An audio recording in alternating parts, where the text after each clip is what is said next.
Luto ko ng ulam pang tanghalian. Ayan na ang aking ulam. Ayan.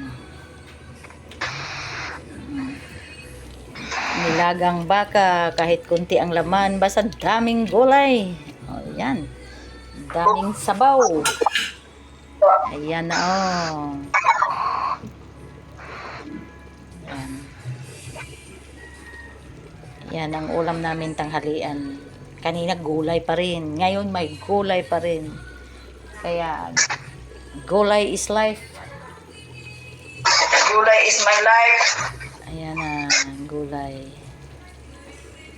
Luto na ang aking ulam tanghalian. Oh, di ba? Kahit kalahating baka lang, basta daghan sabaw, daghan gulay, busog na ang mga kidos. Higop na lang sa sabaw. Ayan na. Ito na ang aking ulam.